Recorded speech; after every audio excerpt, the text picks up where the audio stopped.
আসসালামু আলাইকুম গাইজ, সবাই কেমন আছেন? আশা করি সবাই ভালো আছেন। আজকে শুরু করছি পার্ট 10 সিজন 1 পদ্মজা উপন্যাসের বই, পৃষ্ঠা নাম্বার 38। মেয়েটার নাম পদ্মজা। মগা পুরো নামটা যেন কি? চিতা ওর সঙ্গে কথা বললে মগা খুব লজ্জা পায়, এখনও পেল।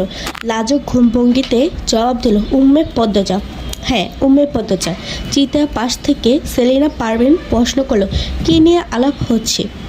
সেলিনা পারভিন চলমান চলচ্চিত্রে চিত্রার মায়ের অভিনয় করছেন। চিতা বলল, এই বাড়ির মালিক যিনি, ওনার বড় মেয়ের কথা বলছি।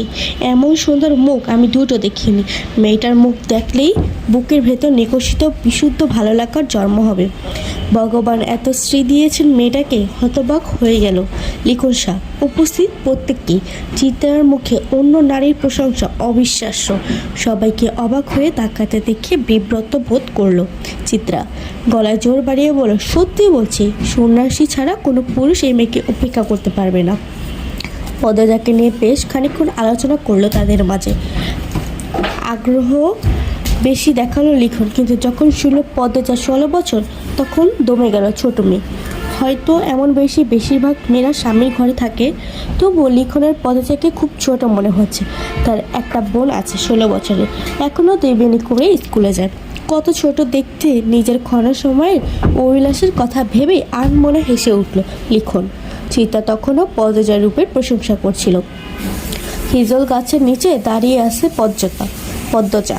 রাতে জোনাকি পোকা চারদিকে। পদ্মজা প্রায় রাত মুগ্ধ হয়ে দেখে জোনাকি পোকাদের। মনে হয় দল বেঁধে হারিকেন নিয়ে নাচছে তারা। তবে এই মুহূর্ত রাতের সৌন্দর্যটুকু পদ্মজার মনে দাগ কাটতে পারছে না। ঠোঁট কামড়ে কাছে, খুব জ্বলছে চোখ দুটো। রান্না খারাপ হওয়ার অজুহাতে থালা ভর্তি ভাত তরকারি তার মুখে ছড়ে দিয়েছে মোর্শেদ। চোখে জল পড়েছে। তা নিয়ে হেমলতার সে কি রাগ! মোর্শেদ অবশ্য চুপ ছিলেন। তিনি তো রাগ মিটিয়ে ফেলেছেন, আর তর্ক করে কি হবে? পেছনে এসে হেমলতা দাঁড়ালেন, ডাকলেন, পদ্মদা তাকালো। হেমলতা ভেজা কণ্ঠে প্রশ্ন করলেন, খুব জ্বলছে? পদ্মজা জবাব দিতে পারল না।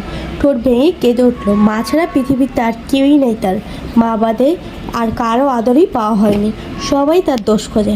হেমলতার বুক চিরে দীর্ঘশ্বাস পেরোলো। পদ্মজা চিৎকার জন্য ছোট থেকে বাবার অনাদর আর অপমানে বিদ্ধ হয়ে কেঁদে চলেছে, তবুও চোখের জল ফুরায় না, মন শক্ত হয় না। এমন হলে তো চলবে না। পদ্মজা কান্নার বেগ বাড়ালো। হেমলতা সদ্য কাটা বড় গাছটির গুঁড়িতে বসে চুপ করে পদ্মজার ফোঁপানো শুনছেন। একটিবারের জন্য কান্না থামানোর চেষ্টা করলেন না।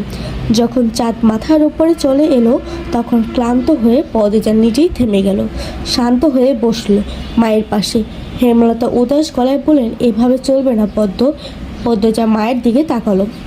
হেমলতা বললেন, শোনো পদ্ম, কেউ আঘাত করলে কাঁদতে নেই, কারণ মানুষ আঘাত করেই কাটানোর জন্য। যখন উদ্দেশ্য সফল হয়ে যাবে, তখন তারা শান্তি পায়। যে তোকে আঘাত করলো তাকে কেন তুই শান্তি দিবি? শক্ত থাকবি, বুঝিয়ে দিবি তুই এত দুর্বল না। যাকে তাকে পাত্তা দিস না। হাজার কষ্টও কাঁদবি না। কান্না সাময়িক সময়ের জন্য মন হালকা করে, পুরোপুরি না। যে তোকে আঘাত করবে তাকে তুই তোর চালচলন দিয়ে ছিন্ন ভিন্ন করে দিবি। তখন তার মুখটা দেখে তোর যে শান্তিটা হবে, সেটা কান্না করার পরও হবে না। এই শান্তি স্থায়ী।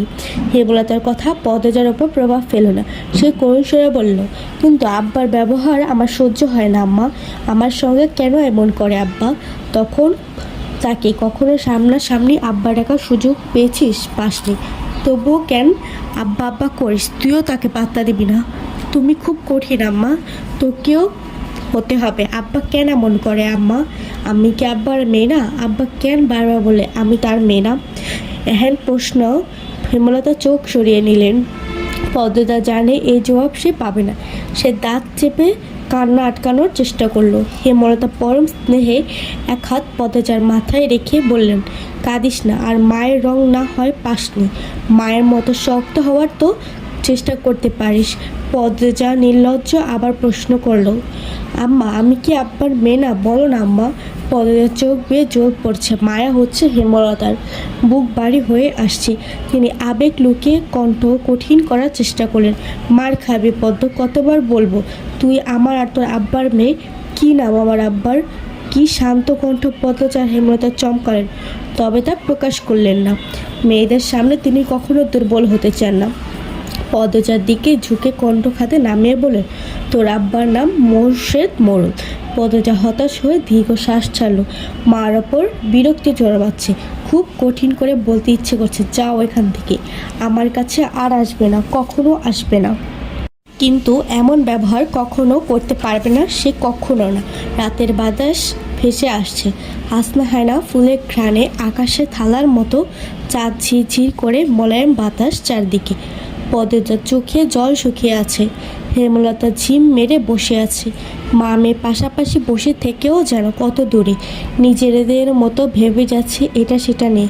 হঠাৎ নিস্তব্ধতায় কাটিয়ে এলো অসহায় কণ্ঠ, ভেসে এলো মায়েরা তাদের জীবনের গোপন গল্প সন্তানদের বলতে পারে না রে পদ্ম।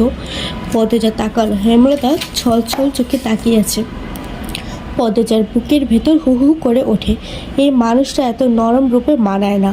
মাকে আশ্বস্ত করে পদ্মজা বলল, আমি আর কখনো জানতে চাইব না আম্মা। শুটিং দলের একজনও বাড়িতে নেই, সবাই স্কুল মাঠে গেছে। কয়েকদিন ধরে নদীর ঘাটে যেতে না পারে তৃষ্ণাক্ত হয়ে উঠেছে পদ্মজা। এই সুযোগ হাতছাড়া করা যায় না। হেমলতা তার অনুমতি নিয়ে সে ঘাটে চলে যায়। সিঁড়িতে বসে আয়েশ করে, কয়েক মুহূর্ত পরেই শুনতে পায় গান পাচ্ছে কোথাও। পদ্মজা গানের সুর অনুসরণ করে নিচের দিকে নামে। ঘাটে বা পাশে বোধহয় নৌকায় একজন পুরুষ বসে আছে, হাতে রেডিও। গানের উৎস তাহলে এখানে। পদ্মজা বিব্রত বোধ করে, দ্রুত উল্টো দিকে ঘুরে ব্যস্ত পায়ে চলে আসে লাহারি করে। তাকে এত দ্রুত ফিরতে দেখে হেমলতা প্রশ্ন করলেন, কেউ ছিল? পদ্মজা উপর নিচে মাথা নাড়ালো। হেমলতা চিন্তিত স্বরে প্রশ্ন ছিলেন, কিছু বলছে? দেখতে কেমন?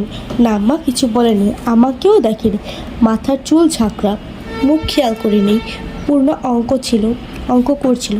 পদ্মজার মুখে আঙ্গুলকের বর্ণনা শুনে হই হই করে উঠল, এইটাই তো লিখন শাহ, নায়ক। হেমলতা আর চোখে মেয়ের দিকে তাকান। নায়ক নায়িকাদের প্রতি পূর্ণা যে তীব্র আগ্রহ, তার ভালো লাগে না তার। পূর্ণা মায়ের চাহনি দেখে দমে যায়। সারাক্ষণ শুটিং দলের আশেপাশে ঘুরঘুর করে মেয়েটা। হেমলতা বিরক্ত হয়ে তাকে কড়া নিষেধ করেছেন, আর যেন না হয়, যদি যায় মার। আজ এই পর্যন্তই। পরের পার্ট দেওয়া হবে, পরের পার্টে পুরোটা শোনানো হবে।